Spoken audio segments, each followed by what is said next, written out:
खुश तो बहुत हो गए तुम। हाँ बहुत। इतनी खुशी, इतनी खुशी, इतनी खुशी मुझे आज तक नहीं। बहुत ही ज्यादा खुश हूं मैं, मतलब मैं बयान नहीं कर सकता यार कितना खुश हूं मैं, मतलब बहुत खुश हूं जब से ये सुना कि इस चुदड़ा में आपके लग गए लौड़े और साथ ही साथ हमारी थैंक यू ऊपर वाले, जो भी चाहा था वो पाया, दिन खुशियों का आया। तो चलिए आप लोग भी बिना कोई टाइम वेस्ट किए अपने आंखों के दो बगल वाले छेदों में ईयरफोन्स को लगा लीजिए, क्योंकि सफर तो ऑलरेडी शुरू हो चुका है।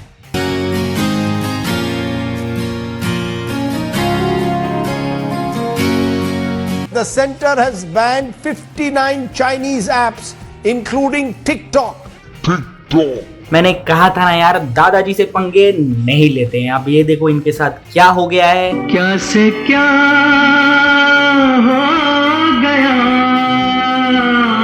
इनके तो हंसते हंसते लग गए रस्ते, पर मेरी यार पूरी सहानुभूति है इन सबके साथ। पर जो भी बोलो, मोदी जी रॉक्स। यार पीएम केयर फंड में 30 करोड़ रुपए डोनेट करने के बाद भी टिकटॉक का ये हाल हो गया। अब मैं क्या ही बताऊं, चलो जो भी है। बट आज मैं ना टिकटॉक या टिकटॉकर्स पे सिर्फ रोस्ट करने नहीं आया हूँ। बहुत सी बातें हैं जो मेरे दिमाग में है, जो मुझे लगता है मुझे आप सबसे शेयर करनी चाहिए फ्रॉम अ डिफरेंट पर्सपेक्टिव। क्योंकि आज के डेट में ऑलमोस्ट 59 चाइनीज एप्लीकेशंस हैं जो बैन कर दी गई हैं हमारे इंडियन मार्केट से। बट एक सवाल है, क्या इन सब एप्लीकेशंस को बैन करना ही सोल्यूशन था, just to look down upon China, या फिर चाइना को छोटा करने के लिए, नीचा दिखाने के लिए, क्या यही काफ़ी था? मेरे ख्याल से नहीं, not at all. But definitely उन सारे एप्लीकेशंस को बैन करके इंडिया ने एक स्टेप आगे ज़रूर बढ़ा है। बट सीरियसली सफ़र अभी आगे बहुत बाकी है। पर यार ये सोशल मीडिया पे टीवी एसी तोड़कर वीडियो पोस्ट करना, दैट्स नॉट राइट। वो सही नहीं है, क्योंकि अगर हम आज ही से सारे चाइनीज प्रोडक्ट्स यूज करना बंद कर दें तो उसमें घाटा हमारा है। अब कैसे, वो मैं आपको एग्जांपल के साथ आगे बता रहा हूं, तो सुनते रहिए। तो ये मेरा पहला एग्जांपल है कि एक आईफोन का प्राइस इंडियन मार्केट में इतना हाई क्यों है। क्योंकि इस ब्रांड का कोई भी मैन्युफैक्चरिंग यूनिट अभी तक इंडिया में नहीं है। तो इसी कारण से कोई भी आईफोन यहाँ पे जब बिकता है तो वो इंपोर्ट किया जाता है बाहर के देशों से। इसीलिए उस फोन का इंडियन मार्केट में प्राइस इतना हाई है। एंड साइमल्टेनियसली उससे कहीं कम दाम में चाइनीज फोन्स मार्केट में अवेलेबल है, जो मैक्सिमम नंबर ऑफ पॉपुलेशन के हाथ में अवेलेबल है। तो आप सोच ही सकते हैं, अगर आप किसी दुकान में जाके या फिर दुकान से खरीदा हुआ वही चाइनीज फोन या टीवी या एसी अगर आप तोड़ रहे हैं या फिर यूज करना बंद कर रहे हैं, तो इन दैट केस घाटा उस दुकानदार का है, क्योंकि उस दुकानदार ने ऑलरेडी वो सारे सामान चाइना से इंपोर्ट कर ली है, अपने दुकान में स्टोर कर रही है। अब मेरा दूसरा एग्जांपल, अमीर हो या गरीब दिवाली सब मनाते हैं, पर क्या एक गरीब इंसान इंडिया में बना हुआ ये 200 रुपए वाली राइस लाइट खरीदेगा, या फिर 50 से 60 रुपए पे मिलने वाला उससे बेहतर चाइनीज लाइट खरीदेगा? हाँ, पर वो कितना दिन टिकेगा उसका कोई गारंटी नहीं है। पर क्या आप लोगों ने ये भी सोचा है कि चाइना में तो दिवाली मनाई भी नहीं जाती है, पर फिर भी वो ये सारी लाइट्स बनाते हैं और बना के हमारे जैसे देशों में इसे एक्सपोर्ट भी करते हैं। तो हमें ना थोड़ा सा लॉजिकल और प्रैक्टिकल होना पड़ेगा। ऐसे ही हवा में कोई भी ट्रेंड चालू नहीं करना है, लाइक हैशटैग बॉयकॉट चाइना लिख के कोई भी ट्रेंड चालू नहीं करना है। अगर हम ऐसा कर रहे हैं तो उसमें सीरियसली घाटा जो है वो हमारा ही है, चाइना वालों का नहीं है। क्योंकि अगर इन अंकल जैसा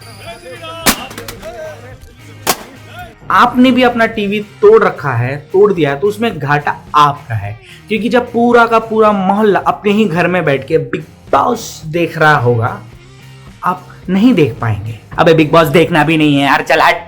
हाँ, तो अगर ऐसा बात है तो फिर ठीक है, चलिए कंटिन्यू कीजिए, तोड़िए।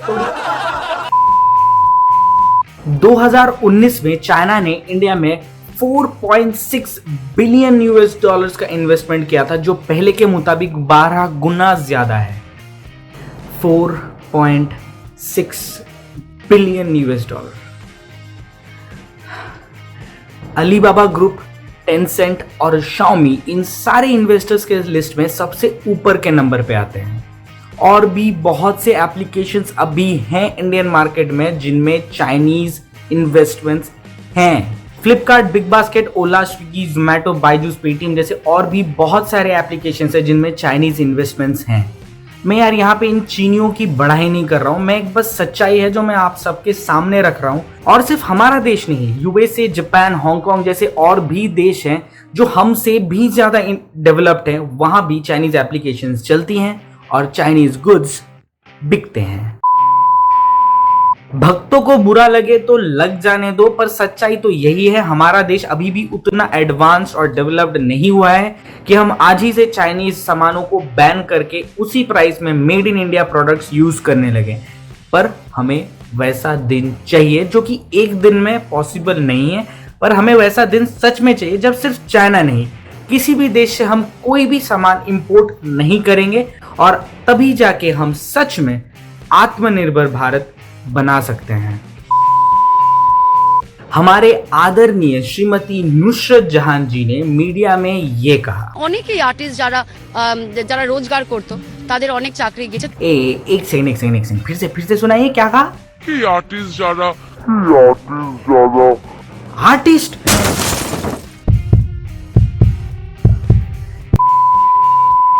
दीदी, मैंने पहले ही कहा था कि किसी के दिए हुए डायलॉग पे हाथी के पिछवाड़े जैसे होंठ हिलाने वाले को आर्टिस्ट नहीं कहते हैं और ना ही टोनी कक्कड़ के गानों पे गांड मटकाने वाले को आर्टिस्ट कहते हैं।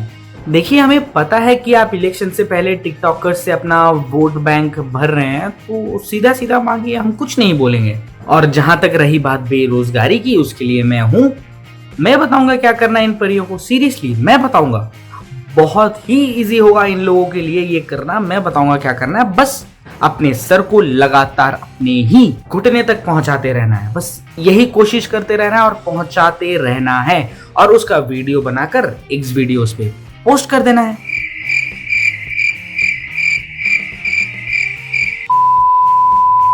तो फिर जाने से पहले थैंक यू ऊपर वाले, जो भी चाहा था वो पाया, दिन खुशियों का आया।